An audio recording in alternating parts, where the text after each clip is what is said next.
Hello, my dear students. Welcome back to Magnet Brains. This is Saloni Pandey, your psychology educator, and you are watching me on your favorite channel, जहां पर आपको मिलती है 100% free and quality education और वो भी बिना किसी पेड सब्सक्रिप्शन के। So students, आज के हमारे इस लेक्चर में हम करेंगे आपके chapter number 3 that is meeting life challenges of class 12 psychology के मल्टीपल चॉइस क्वेश्चंस, यानी कि जो आपकी क्लास 12 साइकोलॉजी का चैप्टर नंबर 3 है उसके एमसीक्यूज जो हैं, मल्टीपल चॉइस क्वेश्चंस जो हैं, वो हम आज के इस लेक्चर में करने जा रहे हैं। और आपके इस चैप्टर से जितने भी मल्टीपल चॉइस क्वेश्चंस बन सकते हैं या किस तरह से पूछे जा सकते हैं, ये सारा सब कुछ आज के हमारे इस लेक्चर में हम करेंगे डील और करेंगे क्वेश्चंस को आंसर्स, और कुछ बीच बीच में टिप्स वगैरह भी देती रहूंगी मैं आपको कि कैसे जो है एमसीक्यूज के लिए अच्छे से पढ़ाई करनी है, शॉर्ट नोट्स वगैरह बनाते रहना है। सो वैसे तो एमसीक्यूज बहुत सिंपल होते हैं, है ना। अगर सबसे सिंपल क्वेश्चन कोई होते हैं तो वो एमसीक्यूज ही होते हैं शायद, क्योंकि हमारे सामने ही आंसर होता है, बस हमको उसमें से करेक्ट वन को जो है चूज करना रहता है। So I think that's the easy part, but फिर भी कभी कभी क्वेश्चन ऐसे आ जाते हैं कि हम कंफ्यूज हो जाते हैं कि इन चारों में से करेक्ट आंसर क्या होगा। ठीक है, तो तब क्या करते हैं, बहुत सारे स्टूडेंट्स तुक्का लगाते हैं, बट ठीक है, अभी हम अच्छे से पढ़ाई कर लेंगे और अच्छे से सभी एमसीक्यूज को चैप्टर नंबर 3 से जितने भी एमसीक्यूज आ सकते हैं आपके एग्जाम पॉइंट ऑफ व्यू से, जितने भी इंपॉर्टेंट हैं, उन सभी को करेंगे यहाँ पर आंसर। आपको बस मेरे साथ में जो है क्वेश्चंस को आंसर करना है कमेंट सेक्शन में भी, और जब मैं आपको करेक्ट आंसर बताऊंगी तो उससे अपने क्वेश्चन मतलब जो आपने आंसर दिया है उसको करना है क्रॉस चेक।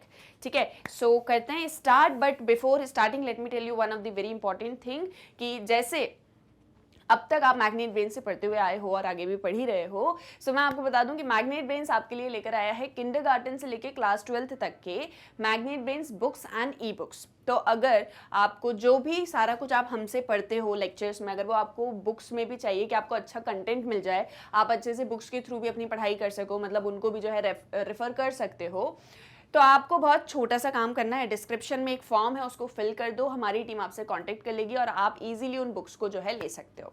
तो डिफरेंट कैटेगरीज में बुक्स हैं, जैसे एमसीक्यू बुक्स हैं, थ्योरी बुक्स हैं, सैम्पल क्वेश्चन पेपर बुक्स हैं, तो जो आपको स्पेसिफिक चाहिए आप वो ले सकते हो। ठीक है, इसके अलावा मैग्नेट ब्रेन्स के नोट्स भी हैं जो वेबसाइट पर भी अवेलेबल हैं, और इस वीडियो के डिस्क्रिप्शन में भी आपको लिंक मिल जाएगी जिसके थ्रू आप नोट्स को भी एक्सेस कर सकते हैं।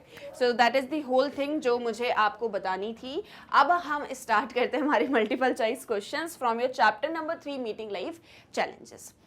Let's start with question number 1. Okay, the physical, environmental and social causes of the stress state are termed as. जब आपको स्ट्रेस होता है, ठीक है, तो जो फिजिकल, एनवायरमेंटल और सोशल कॉजेज होते हैं उन्हें हम क्या बोलते हैं। ठीक है, जब भी आपको स्ट्रेस हो रहा होता है फिजिकल, एनवायरमेंटल, सोशल कॉजेज की वजह से, तो उन्हें हम क्या बोलते हैं। Causes of the stress state are termed as options: stress, stressors, distress या नन ऑफ दीज। बहुत सिंपल क्वेश्चन है ना question number 1, and the answer is option B, that is stressors. जो भी चीज आपको स्ट्रेस दे रही होती है, दोज आर दी स्ट्रेसर्स। यहाँ पर हम बात कर रहे हैं फिजिकल, एनवायरमेंटल और सोशल कॉजेज की, मतलब सोसाइटी के थ्रू, आपके अपने एनवायरमेंट से, आपका जो फिजिकल सराउंडिंग है, या आपके अपने फिजिकली किसी तरीके का स्ट्रेस आपको हो रहा है, तो उन कॉजेज को स्ट्रेसर्स कहा जाता है। क्लियर, तो बहुत सिंपल सा क्वेश्चन था, आई होप सो इसमें तो कोई डाउट है ही नहीं।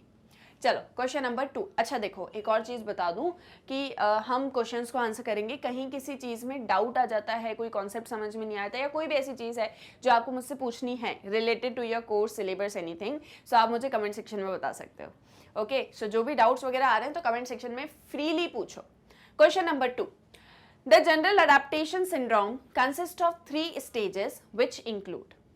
जो जनरल अडेप्टेशन सिंड्रोम होता है, ठीक है, जिसे क्या बोलते हैं, GAS, इसमें 3 स्टेजेस होती हैं। वो कौन कौन सी हैं? And the options are the alarm reaction, the stage of resistance, the stage of exhaustion, या ऑल ऑफ द अबव।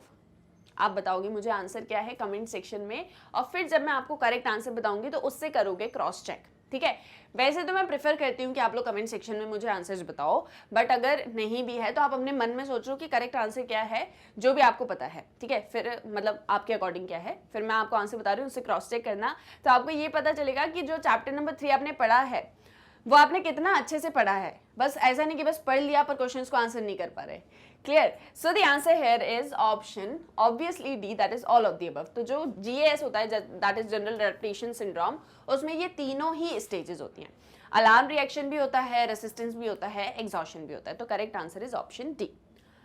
अब एक और चीज बता दूं साथ ही साथ में, है ना, क्वेश्चन नंबर 3 पर आते आते तक, कि जो मैं आप लोगों को हर एक लेक्चर में कहती हूँ कि आप लोग भी जो है पार्टिसिपेट किया करो या कमेंट सेक्शन में आओ, फिर आंसर्स मुझे बताओ. तो इससे देखो आप ही को बेनिफिट है, इससे मुझे कोई बेनिफिट नहीं है. इससे आपको ये बेनिफिट होने वाला है कि आप, सबसे पहली चीज़ तो यहाँ पे आपने क्वेश्चन पढ़ा, मैंने आपको क्वेश्चन को एक्सप्लेन किया, आपको 4 ऑप्शंस बताए. आप इसे कितना टाइम लेते हो आंसर करने में? मेरे करेक्ट आंसर बताने तक आपको एक आंसर उसका सोच के रखना है या कमेंट सेक्शन में बताना है, ठीक है. अब फिर जब मैं आपको करेक्ट आंसर बता रही हूँ तो उससे आप क्रॉस चेक कर सकते हो. तो इससे पहली चीज तो क्वेश्चंस को आंसर करने की स्पीड आपकी बढ़ेगी, ठीक है. आप जो है थोड़ा कितना टाइम आपको लगना चाहिए किसी क्वेश्चन को आंसर करने में, वो मैं आपको सफिशिएंट देती हूँ. इससे आपके एग्जाम्स में भी हेल्प होगी क्योंकि टाइम मैनेजमेंट आप कर पा रहे हो. दूसरी चीज जो मैं बोलती हूँ कि कमेंट सेक्शन में ही आंसर बताओ, क्योंकि देखो एक हमारी साइकोलॉजी होती है. जैसे मान लो आपने मुझसे कोई चीज़ पूछी, मैंने अपने मन में सोच ली कि इसका आंसर सी होगा, लेकिन आपने मुझे बताया कि आंसर तो डी है, तो मैंने कहा ओ अच्छा डी था, चलो कोई बात नहीं, अगले क्वेश्चन में देखेंगे. लेकिन मैंने अब उसको कमेंट सेक्शन बता दिया, फिर मेरा ऐसा, देखो डिलीट नहीं करना है, ये नहीं कि आपने कमेंट किया और फिर आप डिलीट कर दो उसको. आपने कमेंट सेक्शन में मुझे आंसर बताया, अब आपका एक ही साइकोलॉजी होती है कि हाँ मैंने आंसर बताया, लेकिन मेरा आंसर गलत चला गया, मतलब मैं अच्छे से पढ़ नहीं रहा हूँ. अब इतने लोग जो हैं, जो भी हैं, भले आपको जानते हो नहीं जानते हो, दे आर वॉचिंग मी, ठीक है. इवन टीचर भी, मैं भी आपके रिप्लाईज को देखती ही हूँ. तो आपको वहाँ पर अपने अंदर इंप्रूवमेंट करना है. वरना जनरली ऐसा होता है, मैंने पढ़ाया, आपने आंसर दिया, चलो गलत निकल गया, चलो ठीक है अगले वाले में देख लेंगे. लेकिन जब आप इन्वॉल्व रहोगे, है ना, जब आप अपना इन्वॉल्वमेंट दोगे, तो आप पढ़ाई भी उतनी ही तेजी से करोगे. करके देखना, ये एक चीज़ आपको समझ में आ जाएगी जो मैं बोलने की कोशिश कर रही हूँ, ठीक है. साइकोलॉजिकल स्टेट है, मैं आपको बता रही हूँ. ओके, सो ये कुछ चीज़ें हैं जो ध्यान रखो पढ़ाई करते समय, इसलिए मैं बीच बीच में बताती रहती हूँ. अब आ जाते हैं क्वेश्चन नंबर 3 पे. ओके, चलो बताओ मुझे. Frustration aggression is a very famous hypothesis proposed by. Frustration aggression hypothesis बहुत ही फेमस हाइपोथेसिस है. इसे किसने प्रपोज किया था? And the options: Roger, Dollard and Miller, Maslow, Endler and Parker. बताओ, अब आप थोड़ा सोचो और मुझे बताओ कि इसका करेक्ट आंसर क्या है. A, B, C, D. And the answer is option B, that is Dollard and Miller. Dollard and Miller बात करते हैं फ्रस्ट्रेशन अग्रेशन हाइपोथेसिस के बारे में. क्लियर? देखो इसमें होता क्या है, वो ये बोलते हैं, हमने मोटिवेशन साइकिल के बारे में पढ़ा हुआ है ना.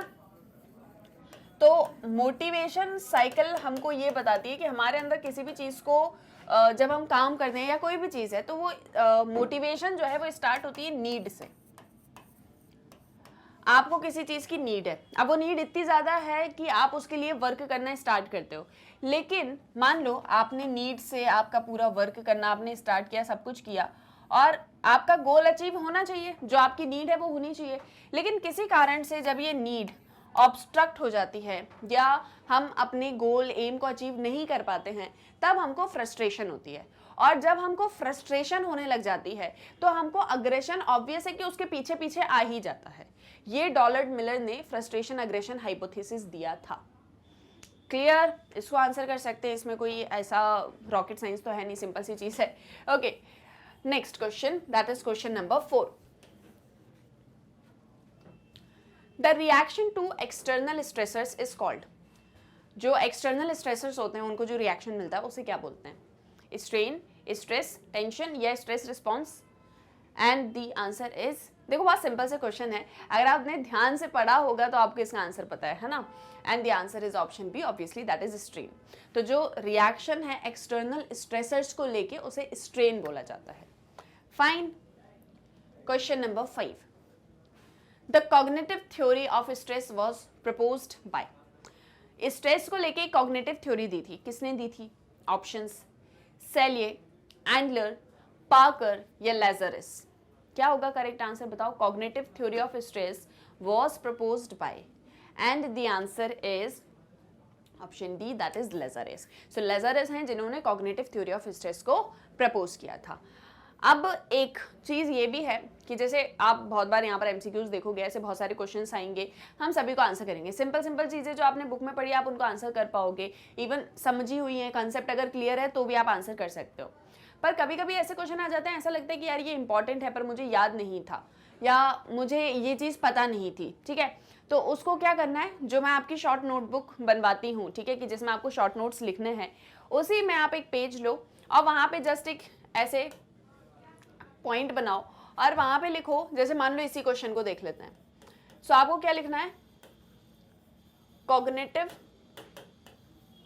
थ्योरी ऑफ स्ट्रेस और इसके आगे लेज़ारस, बस।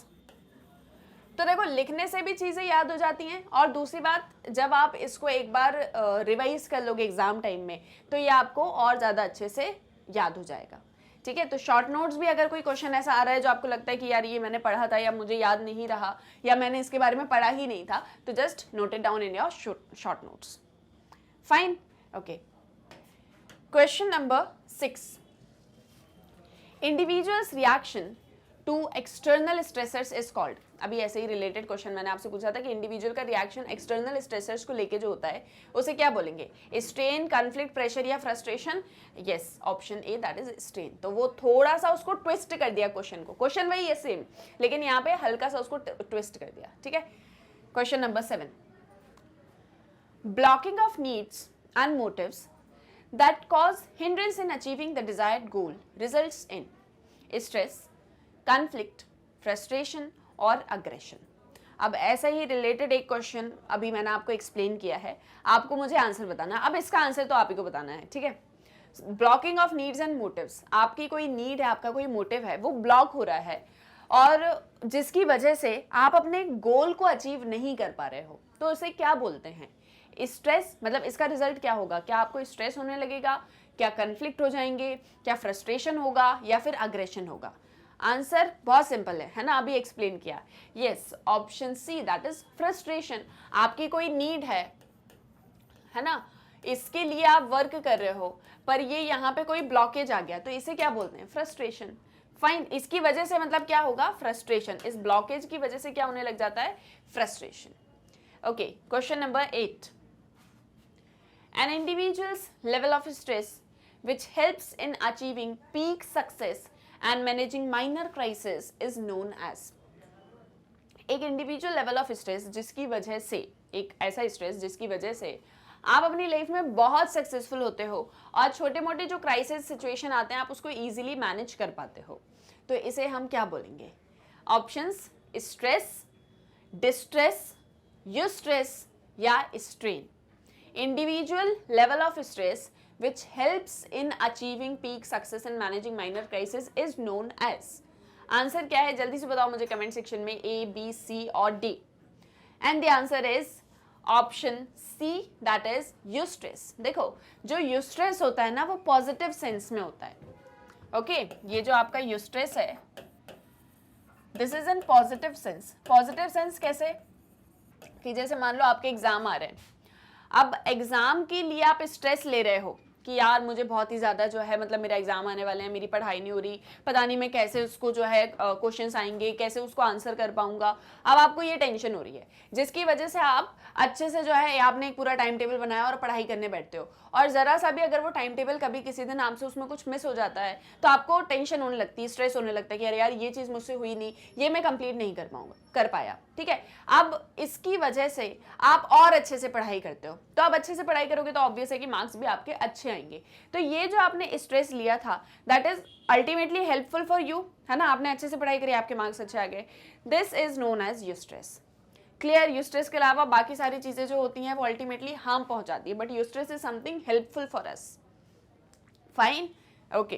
Question number 9, according to experts who deals with post-traumatic stress disorder, one of the key attitudes to develop in the survivor is that of। experts के according जिनको भी post traumatic stress disorder होता है तो उनके अंदर जो एक एटीट्यूड डेवलप होना चाहिए, ठीक है, सर्वाइवर्स की तरह, उसे हम क्या बोलेंगे, okay. Self confidence, self worth, self concept और सेल्फ एफिकेसी। ठीक है, कोई भी पर्सन है जो post traumatic stress disorder face कर चुका है, एक एटीट्यूड जो उसके अंदर डेवलप होना चाहिए एज अ सर्वाइवर, वो क्या है? इन चारों में से आपको मुझे बताना है करेक्ट आंसर। जल्दी से बताओ और जल्दी से सोचो। ठीक है, थोड़ा सा टाइम दे देती हूँ मैं आपको, आप सोच लो अच्छे से और फिर मुझे करेक्ट आंसर बताओ कमेंट सेक्शन में। And the answer for question number 9 is option A, that is self confidence. देखो एक एग्जाम्पल मैं आपको देती हूँ। हम सभी ने एक मतलब 2004 में इंडिया में सुनामी आई थी, उसके बारे में पढ़ा हुआ है अपनी बुक्स के अंदर। हमने ये भी देखा कि उत्तराखंड में किस तरह से डिजास्टर्स होते हैं, पढ़ा होगा ना आपने, न्यूज़ में कभी तो देखा ही होगा आपने। एक वो भी देखा होगा, उत्तराखंड में एक टेम्पल है ना, तो वहाँ पे एक बार उसके ऊपर मूवी भी बनी हुई है। फाइन, तो किस तरीके से जो है वहाँ पर एकदम से क्लाउड बर्स्ट हो जाता है और पूरे में जो है बाढ़ आ जाती है ना, और फिर उसके बाद में मतलब कितना ज़्यादा मतलब हैवॉक हो जाता है, सिचुएशन बहुत ज़्यादा वर्स्ट हो जाती है, कितने लोगों की डेथ हो जाती है। अब मान लेते हैं ए पर्सन है, ये ए पर्सन उस टाइम पर वहीं पर प्रेजेंट था जब ये सारी चीज़ें हो रही थी। उसकी आंखों के सामने ही पूरा फ्लड आया, उसकी आंखों के सामने लोगों के घर बह गए, छोटे छोटे बच्चे थे, बूढ़े थे, और साथ ही में कितने सारे लोग थे जिनकी जो है मतलब डेथ हो गई, जो उस पानी में ही बह गए। और साथ ही साथ में जैसे मान लो कोई पर्सन है, उसके ऊपर पूरा का पूरा घर गिर गया। तो ये सारी चीज़ें उसने फेस करी, लोगों के चिल्लाने के, रोने की, हर एक चीज़ की आवाज़ें। ये इंसान बच गया, लेकिन उसने ये सारी चीज़ों को, ये पूरे ट्रॉमा को उसने फेस किया है। अब ऑब्वियस है कि कुछ टाइम तक उसको ये चीज़ एक रहेगी, है ना, कुछ टाइम तक वो इसके बारे में बहुत ज़्यादा सोचेगा और उसको एक तरीके से जो है स्ट्रेस होने लगेगा धीरे धीरे करके, कि मतलब थोड़ा सा जो है बहुत ज़्यादा सोचने से भी होता है ना कि आपको स्ट्रेस होने लग गया, वो उसने सारी चीज़ें देखी, अब उसको स्ट्रेस हो गया। This is known as the post traumatic stress disorder. एक चीज जो इस पर्सन के लिए बहुत ज्यादा इंपॉर्टेंट है कि वो इस ट्रॉमा को सर्वाइव कर सके, वो ये है सेल्फ कॉन्फिडेंस, कि जो चीज हो गई अब उसको लेके जो है वो हमेशा नहीं रह सकता, उसको अपनी लाइफ में आगे बढ़ना है, उसको अपनी लाइफ में कुछ बहुत अच्छा करना है, या जो भी सारी चीजें। तो एक सेल्फ कॉन्फिडेंस जब तक उसके अंदर नहीं होगा, वो इस ट्रॉमा को कैसे सर्वाइव कर पाएगा? क्लियर? तो इसीलिए जो चीज सबसे ज्यादा इंपॉर्टेंट है सर्वाइवर के लिए, that is self confidence. Fine, तो अगर इस तरह का क्वेश्चन आएगा तो उसको आंसर कर पाओगे, है ना। देखो मैं आपको दो चीज़ें जो हमेशा बताती हूँ, और जो न्यू स्टूडेंट्स अभी पहली बार देख रहे हो उनको भी ये चीज़ मैं बता दूँ कि जब भी आप एमसीक्यूज को आंसर कर रहे हो, दो चीज़ बहुत ज़्यादा इंपॉर्टेंट होती हैं। कौन कौन सी बताओ कमेंट सेक्शन में, जो स्टूडेंट्स इतने टाइम से फॉलो कर रहे हैं, जिन्हें पता है, तो बताओ कौन सी होती है। सबसे पहला, यस, कंसेप्ट क्लियरिटी। पहली चीज जो बहुत इंपॉर्टेंट है वो क्या है? Concept clarity. दूसरी चीज जो इंपॉर्टेंट है वो है रीडिंग चैप्टर्स। देखो मैं हमेशा आपको ये एक चीज बोलती हूँ कि कंसेप्ट को लेके क्लियर रहो। अगर आपको यहाँ पर यही नहीं पता कि पोस्ट ट्रॉमेटिक स्ट्रेस डिसऑर्डर क्या होता है, तो आप इस क्वेश्चन को आंसर नहीं कर पाओगे। तुक्के में कर पाओ वो बात अलग है, लेकिन हो सकता है ये क्वेश्चन का आंसर आप गलत मार्क कर दो, क्योंकि आपका कंसेप्ट क्लियर नहीं है। पहली चीज ये। दूसरी चीज, कोई ऐसा क्वेश्चन आ जाता है जिसमें डायरेक्टली स्टेटमेंट उन्होंने चैप्टर से पूछा हुआ है, अभी आएंगे आगे मैं आपको बताऊंगी, पहले भी हमने आंसर करे। तो अगर आप चैप्टर्स को रीड नहीं कर रहे हो तो आप ऐसे क्वेश्चंस को भी आंसर नहीं कर पाओगे। यू आर जस्ट लाइक कि हाँ मुझे कंसेप्ट पता है, बट वो रीडिंग मटेरियल आपने किया ही नहीं, उसको रीड ही नहीं किया आपने, तो बहुत बार ऐसी चीजें, कोई ऐसा सेंटेंस आ जाएगा जिसका आंसर आपको नहीं पता होगा। तो ये दो चीजें जो हैं वो सबसे ज्यादा इंपॉर्टेंट है एमसीक्यूज के लिए। अब जैसे ऐसा क्वेश्चन आ गया, आपको नहीं पता था कि इसका आंसर क्या है, पर थोड़ा बहुत अगर आप कनेक्ट करोगे कि यार अगर कोई ने पोस्ट ट्रॉमा फेस किया है तो एक की एटीट्यूड जो उसके अंदर डेवलप होना चाहिए सर्वाइवर की तरह, वो क्या होगा। अब सेल्फ वर्थ तो हो नहीं सकती, अगर वो ये बोले कि मैं बहुत ज़्यादा इंपॉर्टेंट हूँ, मेरी जो है एक अपनी इंपॉर्टेंस है, ये एक चीज़ उसको सर्वाइव कैसे करने देगी। उसका अपना कंसेप्ट, उसको लेके अपनी क्या एफिकेसी वो मेंटेन करके रखता है खुद को लेके, ये चीज़ें सेकेंडरी हैं। The primary thing is the self confidence. जब तक उसके अंदर कॉन्फिडेंस ही नहीं आएगा, वो ये सारी चीज़ों के बारे में कैसे सोच पाएगा।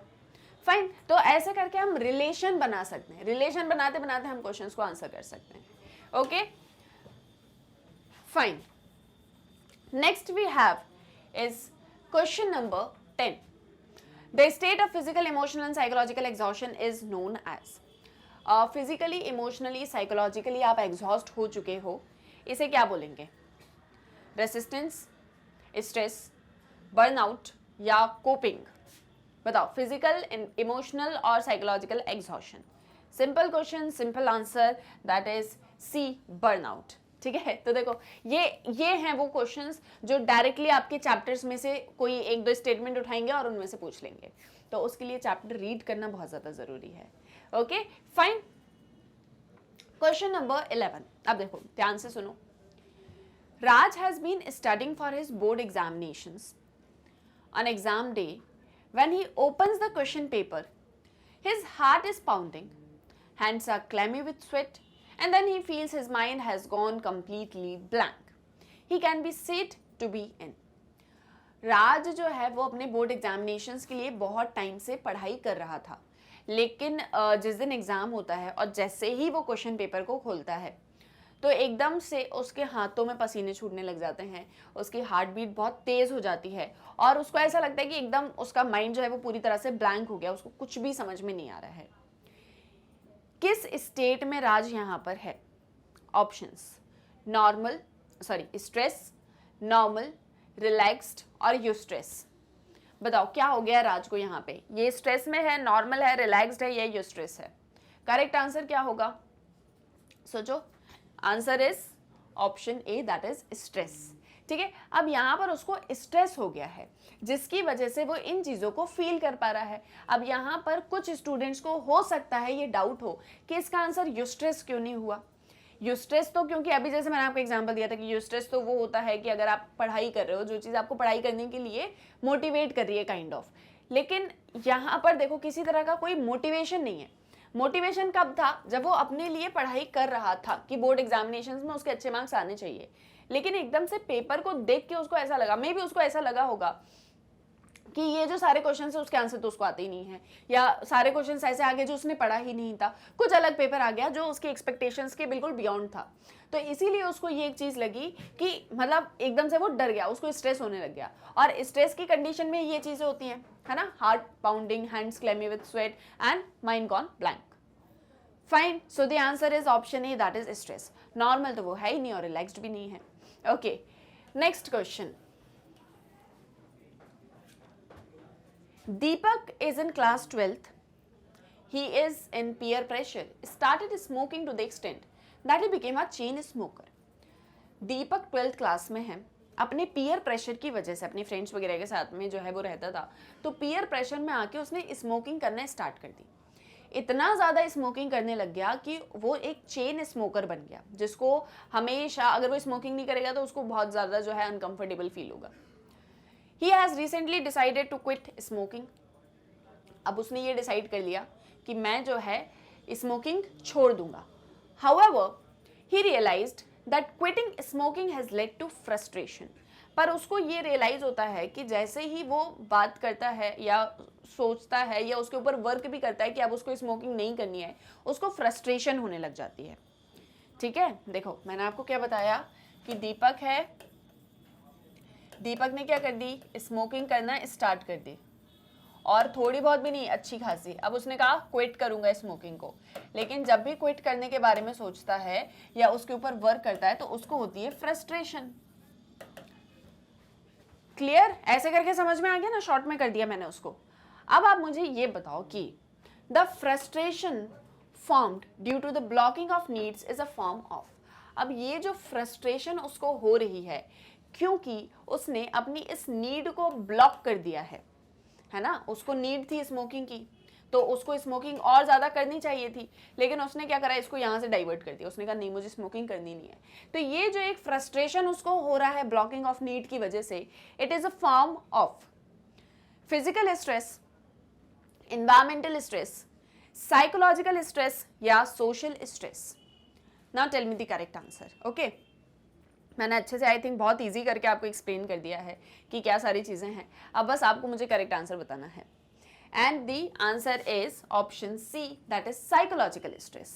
क्यों कहेंगे हम यहाँ पर कि साइकोलॉजिकल स्ट्रेस हो रहा है? देखो, ये जो नीड, फ्रस्ट्रेशन, अग्रेशन, ये सारे कंसेप्ट हैं, ये सारे के सारे किससे रिलेटेड है? साइकोलॉजी से रिलेटेड है। अगर आप कोई चीज़ चाहते हो तो दैट इज योर नीड।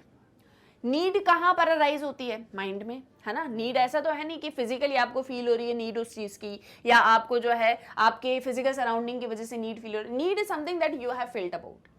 आपके माइंड में आपकी साइकोलॉजिकल प्रोसेस है ये कि आपकी नीड है, आप उसके लिए वर्क कर रहे हो। अगर वो आपको नहीं मिलता तो आपको फ्रस्ट्रेशन होने लग जाता है। आपको भूख लग रही थी, आपको चाहिए था खाना, आप खाने के लिए सारा कुछ अरेंजमेंट करके बैठ गए, लेकिन मान लो वो खाना गिर गया, आप खाना नहीं खा पाए, ठीक है, तो अब आपको क्या होगा? आपको फ्रस्ट्रेशन होगी। क्यों? आपकी जो नीड थी वो फुलफिल नहीं हो पा रही है।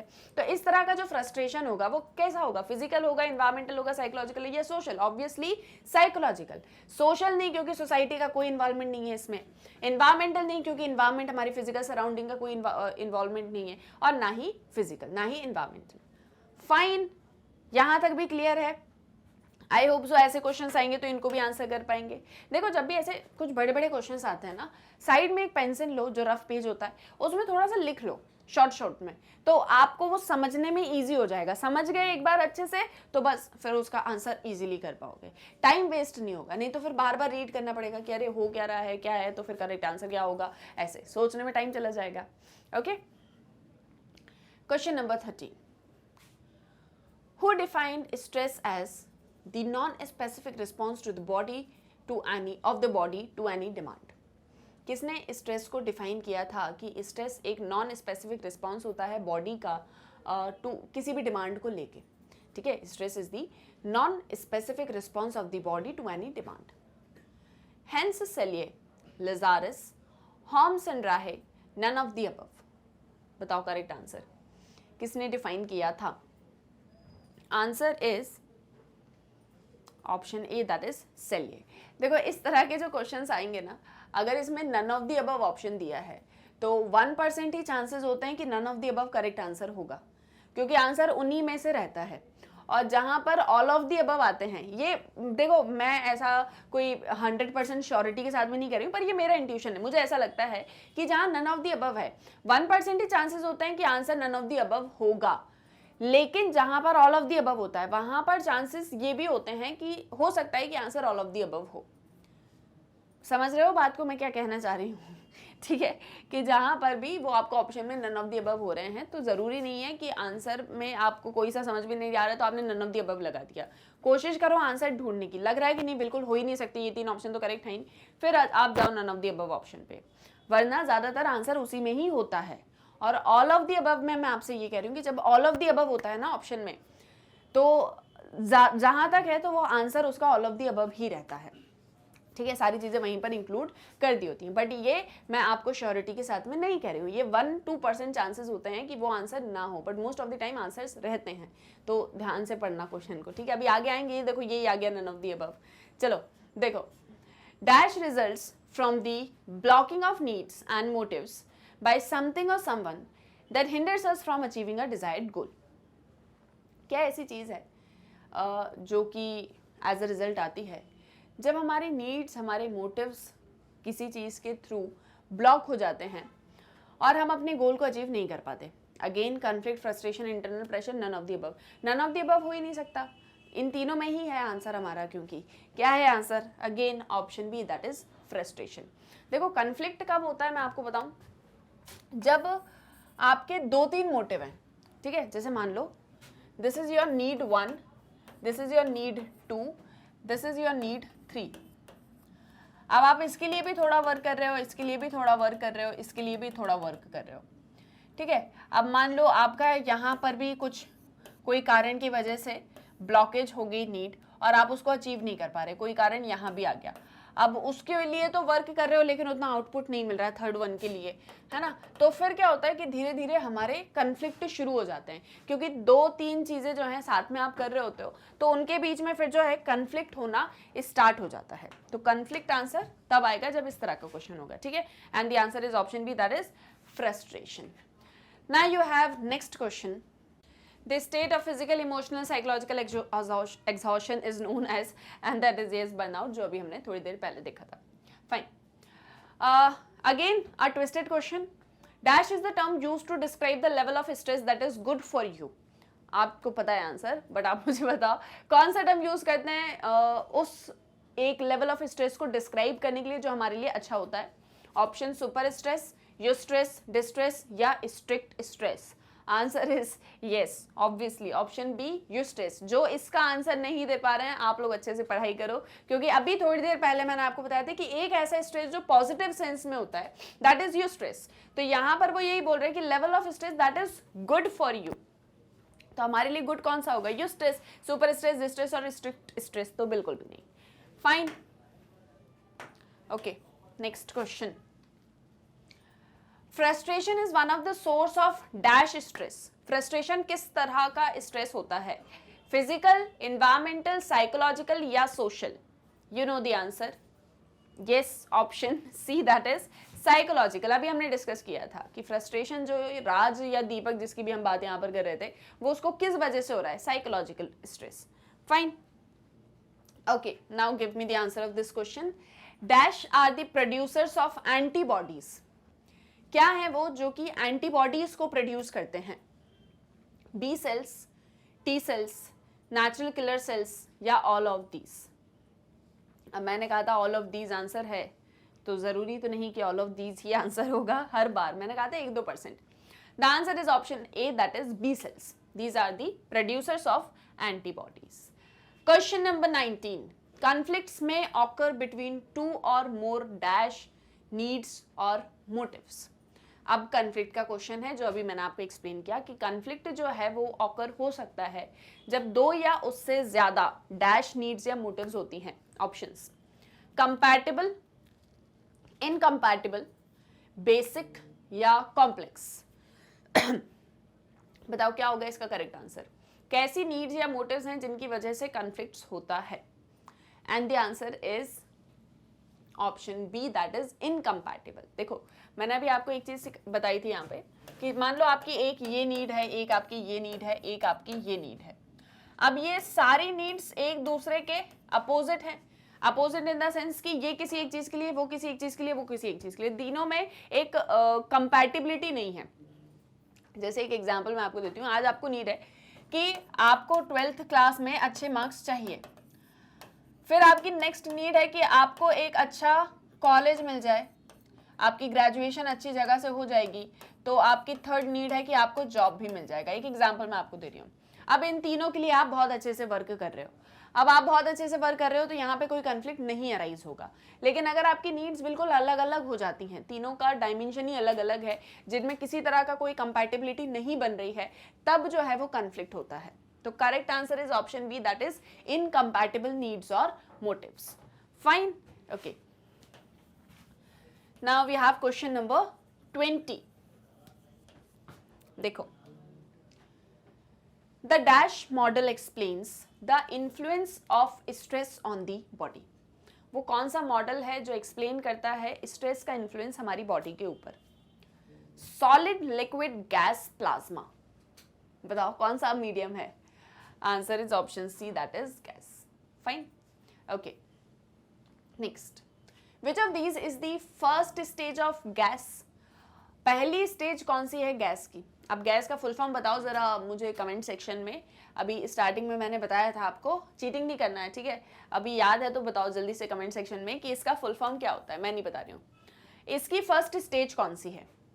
Resistance stage, exhaustion stage, alarm reaction stage या burnout stage?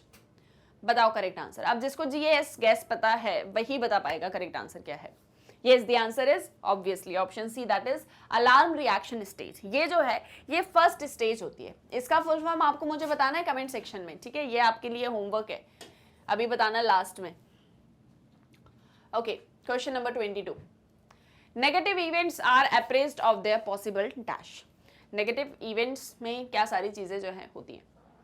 Harm, threat, commitment, harm, thought, controllability, harm, threat, damage, challenge, sorry, hurt, threat, damage, challenge या harm, threat और challenge।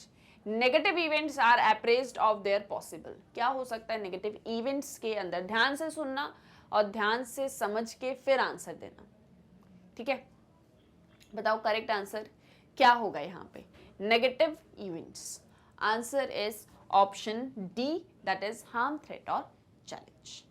Fine, okay. Next question. It is the dash that are attacked by the human immune deficiency virus, that is HIV, the virus causing acquired immune deficiency syndrome AIDS. इनमें से क्या है वो जो कि HIV मतलब that are attacked by HIV, जिसे HIV attack करती हैं और जिसकी वजह से एड्स होता है, the virus causing stress AIDS. Options: B cells, T helper cells, T cells या नेचुरल किलर सेल्स. इनमें से वो क्या है जो कि HIV के थ्रू अटैक होता है जिसकी वजह से एड्स होता है? आंसर ऑप्शन, जल्दी से, फिर मैं करेक्ट आंसर बता रही हूँ. And the answer is option B, that is T helper cells. T helper cells ही HIV के थ्रू अटैक होते हैं. ओके और HIV से ही जो है क्या होता है, एड्स होता है. Fine. Virus causing AIDS. In the dash stage, the parasympathetic nervous system cells for more cautious use of the body's resources. कौन सी स्टेज में जो पैरासिम्पैथेटिक नर्वस सिस्टम के सेल्स होते हैं, these are for more cautious use of the body's resources. Options: alarm reaction, resistance, exhaustion या adaptation. ठीक है, अच्छे से रीड करो और फिर मुझे आंसर बताओ. In the dash stage the parasympathetic nervous system cells for more cautious use of the body's resources. Answer is option B, that is resistance. Resistance stage में जो पैरासिम्पैथेटिक नर्वस सिस्टम के cells होते हैं वो ज़्यादा cautious हो जाते हैं बॉडी रिसोर्सेज को यूज करने में. So answer is option B, that is resistance.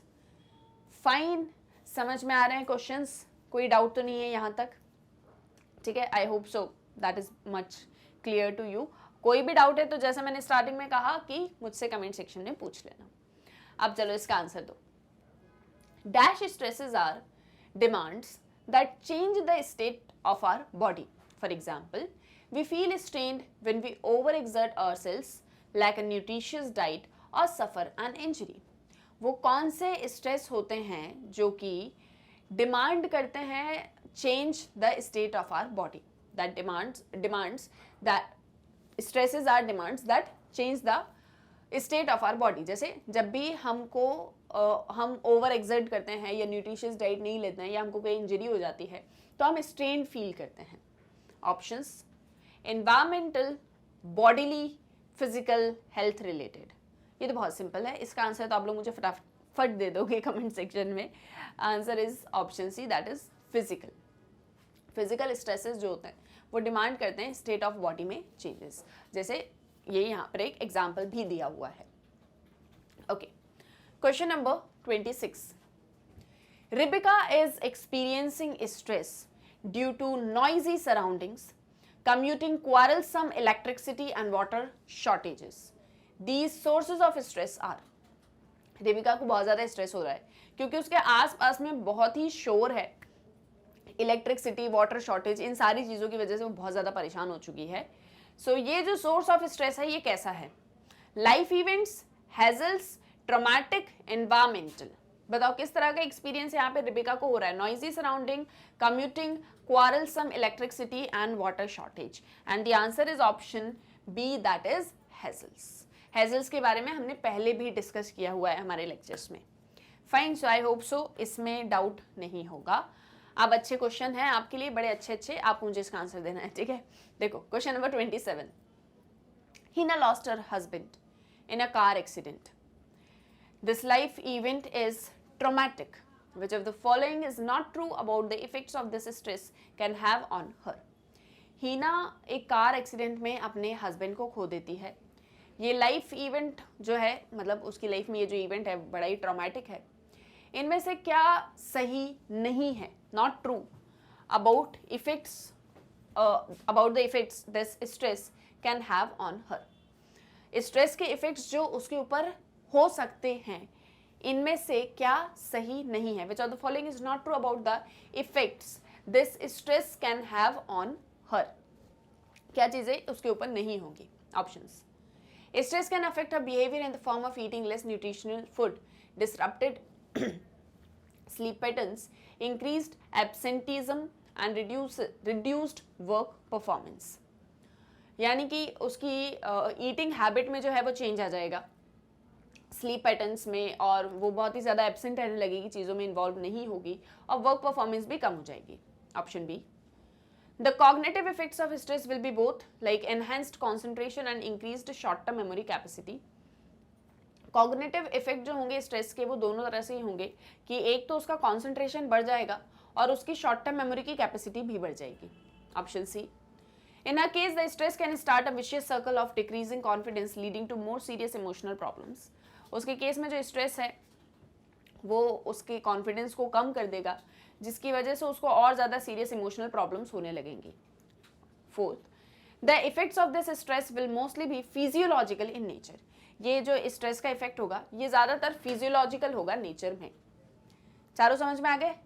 अब ऑप्शन सुनो, ये ऑप्शंस नहीं थे, ठीक है? देखो, option A 1 and 2, option B 2 and 4, option C 2 and 3, option D 1, 2 and 4। I think this is quite obvious.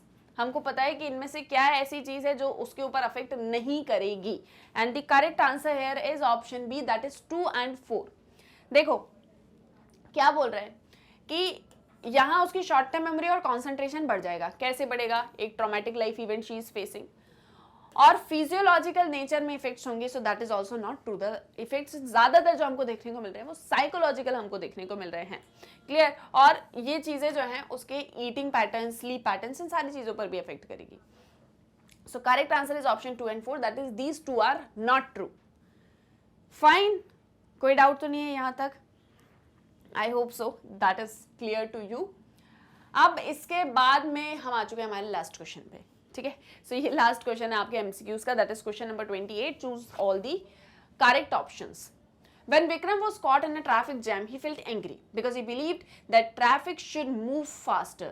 To manage this stress, he needs to. Vikram जो है वो ट्रैफिक जैम में फंस जाता है, बहुत गुस्सा आती है उसको, और वो बोलता है, मतलब उसका ऐसा मानना है कि ट्रैफिक जो है वो तेजी से चलना चाहिए, ठीक है?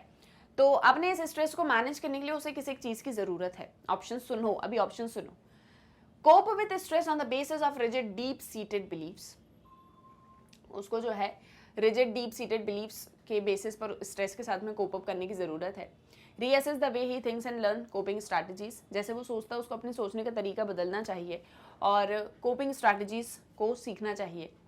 Allow himself to manage and regulate the emotional response to that problem. उसको अपने इमोशन मतलब प्रॉब्लम्स को सॉल्व करने के लिए अपने इमोशनल रिस्पॉन्स को मैनेज और रेगुलेट करने की ज़रूरत है।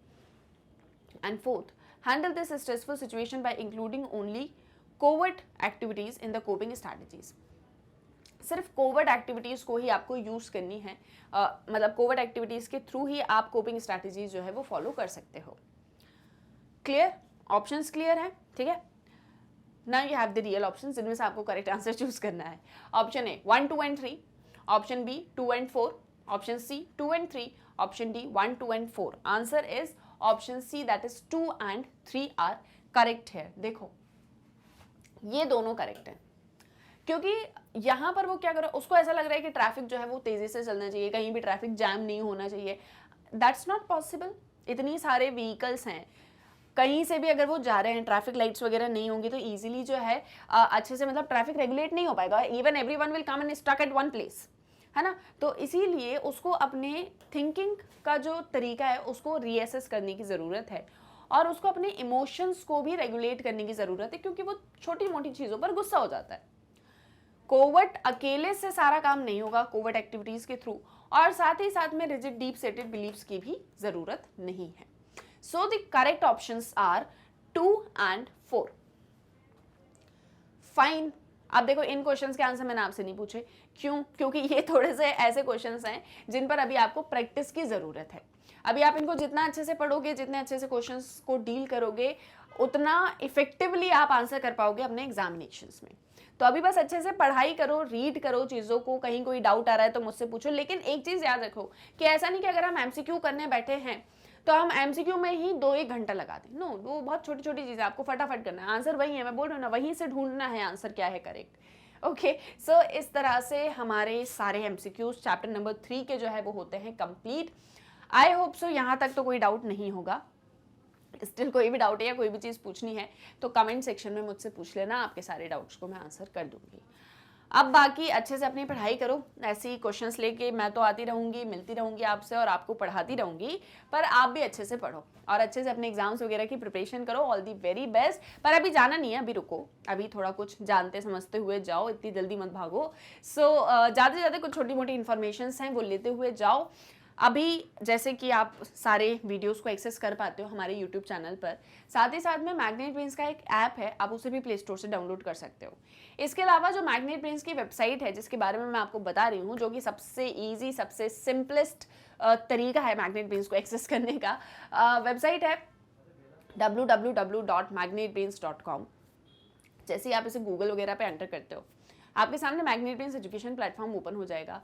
आपको यहाँ पर सारी क्लासेस, सारे कोर्सेज, सारे subjects, high quality education with best teachers और हमारे टॉपर्स, इन सभी से इंट्रोड्यूस होने का मौका मिलने वाला है। मतलब कि यहाँ पर आपको हमारे टॉपर्स भी मिलेंगे, हाई क्वालिटी एजुकेशन भी मिलेगी और हमारे सारे टॉप कोर्सेज भी मिलेंगे।